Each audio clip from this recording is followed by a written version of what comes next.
So, beberapa hari lepas, Oppo dah lancarkan smartphone baru mereka lah, iaitu Oppo A76. Lepas tu, Oppo A76 ni actually dia pengganti Oppo A74 lah. So, hari ni kita akan tengok apa yang dia dah upgrade dan apa yang dia dah downgrade lah. Okay?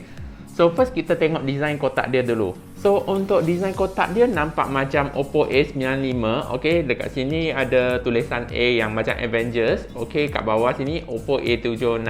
Kat sebelah kiri sini ada Oppo. Kat kanan tu ada Oppo A76 lah. Kat atas dengan bawah tak ada benda. Kat belakang tu ada dia punya selling point lah. So, sekarang kita akan unbox dan tengok apa yang korang akan dapat masa beli phone ni. Okay? So, masa buka korang akan dapat satu SIM ejector tools. Lepas tu user manual dan warranty card. Transparent TPU case. Lepas tu phone dia yang ni kita akan tengok kendian. Kabel USB Type-C. Dan charger 3 pin 33 watt. So, itu saja yang korang akan dapat. Earphone dia tak include lah. Okay? So, yang aku dapat ni dia glowing blue lah. Okay? Lepas tu color dia nampak macam ada glowing sikit lah kalau kita tengok dari sudut berlainan. Lepas tu cover belakang dia rasa macam matte lah. Okay? Lepas tu dia ada anti fingerprint lah.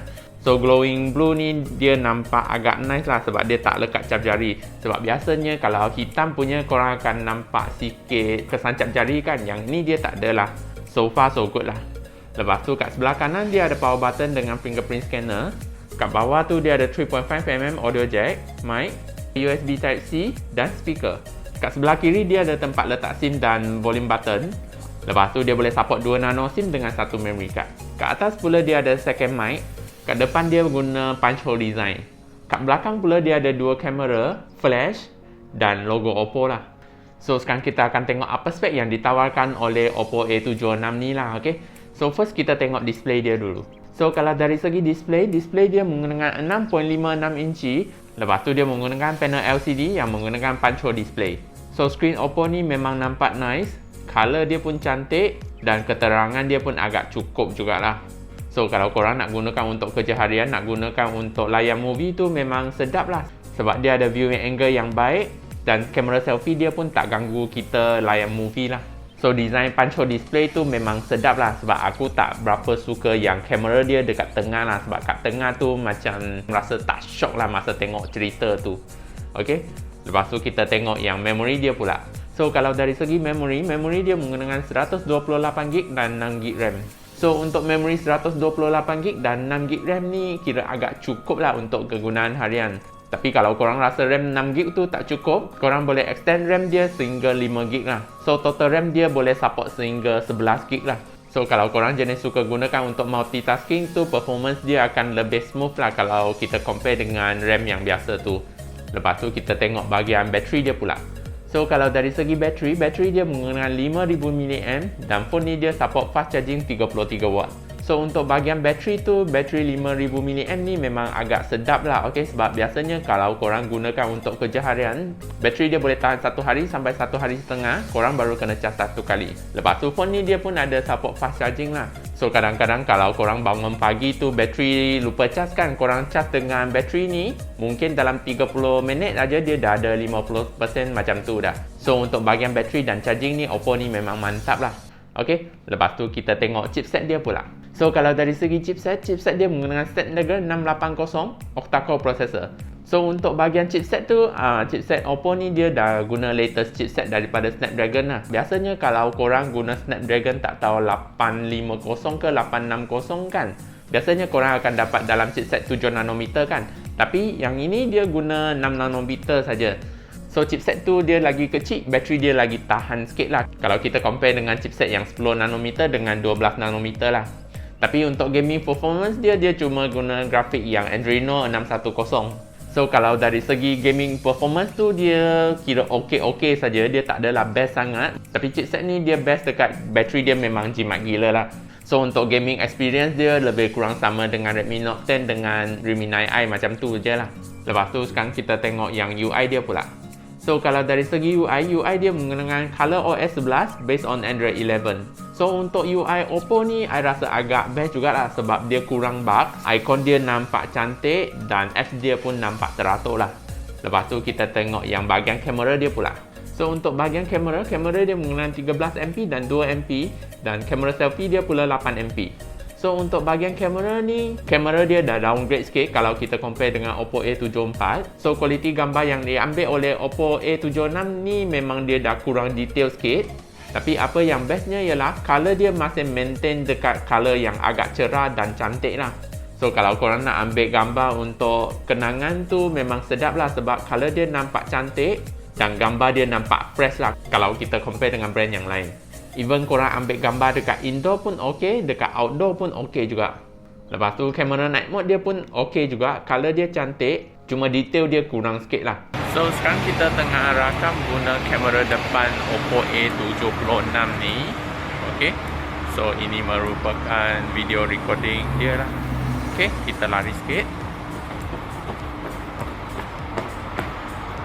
So macam mana kualiti dia? Yang ni pula kamera belakang dia. Ok, so kita nak test lari sikit, tengok kualiti dia macam mana.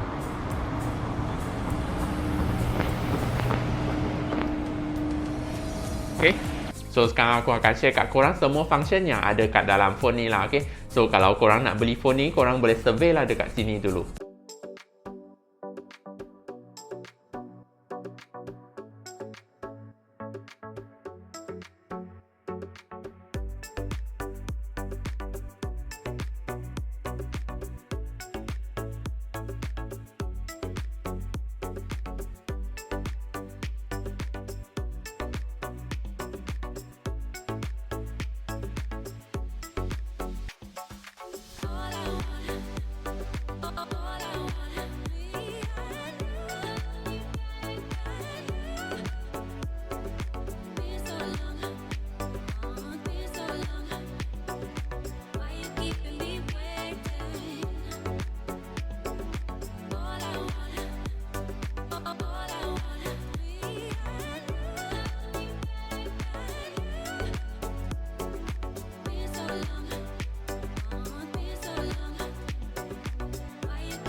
So dah habis tengok semua tu, patut ke korang beli phone ni?